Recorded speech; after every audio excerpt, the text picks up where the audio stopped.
अखेर अधिपतीला समजली बाळाची गोड बातमी. चारू हासचा लग्नाला विरोध. नेमकं काय होतं संपूर्ण अपडेट जाणून घेऊया. त्या अगोदर चॅनेलवर नवीन असाल चॅनेलला सबस्क्राईब करा.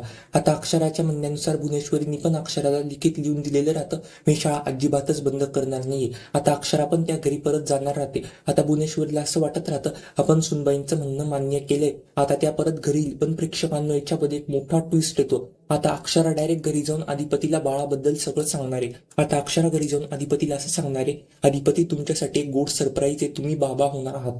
हे ऐकून अधिपतीला ते एकदम आनंद होतो. अधिपती अक्षराला विचारणार आहे, तुम्ही इतक्या दिवस झाले ही बातमी मला का सांगितली नाही. तेवढ्यात अक्षरा पण म्हणते, मी अधिपती मी तुम्हाला हेच सांगायचा प्रयत्न करत होते, पण योग्य वेळ येत नव्हती, याच्याने मी काही सांगू शकली नाही. ऐकून भुवनेश्वरीला ते एकदम शॉक लागतो. आता भुवनेश्वरीला असं वाटत राहतं आता चारू हासनी लग्नाला नकार दिला तर आता चारू हास पण म्हणेल की हे लग्न मी अजिबातच करू शकणार नाही, मी हे लग्न करत होतो ते फक्त अक्षरा घरी परत येण्याकरता. आता अक्षरा पण घरी आली, तिने ही बातमी पण दिली, आता याच्याने मी हे लग्न अजिबातच करणार नाहीये. हे ऐकून भुवनेश्वरीला पण एकदम शॉक लागतो. भुवनेश्वरी म्हणते, तुम्ही असा मला नकार देऊ शकत नाही, मी तुमच्या सगळ्या अटी मान्य केल्या, सुनबाईंना पण परत घरी घेऊन आलीये आणि सुनबाईंच्या पण मी अटी मान्य केल्या आहे, त्यांच्या नावावर पण मी शाळा केलीये, आता तुम्ही माघार देऊ शकत नाही, तुम्हाला लग्न माझ्याशी करावाच लागेल. तेवढ्यात चारू हास पण म्हणतो, सॉरी माझ्याकडनं ते काही होणार नाही. असं म्हणून चारू हास पण भुवनेश्वरीचं चांगलंच थोबाड बंद करतो. आपलेच अधिपती पण म्हणतो, तुम्हाला लग्न करायची काही पण एक गरज नाही, जाऊ द्या, ते कसे वागतात सोडून द्या ते सगळं लग्नाचं. अक्षरा पण म्हणते, आता तुमचं लग्न तर होणारच नाही, तुमच्या बरोबर मी पुढे काय करते तुम्ही बघाच. भुवनेश्वरी मॅडम, इतक्या दिवस तुम्ही मला त्रास दिलाय ना, आता माझी वेळ आली, आता मी तुमच्या बरोबर काय करते ना तुम्ही बघालच. आता हे ऐकून भुवनेश्वरीला ते एकदम शॉक लागतो.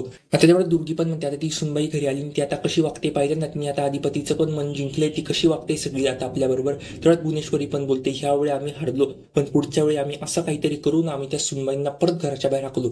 तेवढ्याच दुर्गी पण म्हणते, अहो कधी कधी पण तिला आपण घराच्या बाहेर हाकलणार, इतके दिवस झाले ती या घरामध्ये नव्हती तरी ती अधिपतीच्या मनात उतरली नाही, आता तर ती घरी आलीये, आता ती अजिबातच अधिपतीच्या मनामधनं उतरणार नाही. आपण इतके दिवस झाले ही बातमी लपवण्याचा प्रयत्न करत होतो, पण ती बातमी आता आलीच ना अधिपती समोर, आता आपण पुढे काय करायचं. त्या चारू सूर्यवंशींनी पण लग्नाला तुला नकार दिला, ते पाहिलं तू. हे ऐकून भुवनेश्वरीला ते एकदम शॉक लागतो. भुवनेश्वरी बोलते, आता जाऊ दे, ते झालं गेलं विसरून जा, आता आपण पुढे काय करायचं त्याचा विचार करू. असं म्हणून भुवनेश्वरी पण एक नवीन प्लॅन करणार राहते. हे सगळं आपल्याला येत्या आठवड्यामध्ये बघायला मिळणार आहे. तुम्हाला हे बघण्यामध्ये आनंद होईल का नाही ते कमेंट करून सांगायला विसरू नका. आणि अशाच मालिकेचे डेली अपडेट सर्वात आधी जाणून घेण्यासाठी आपल्या या चॅनेलला आता सबस्क्राईब करा. धन्यवाद.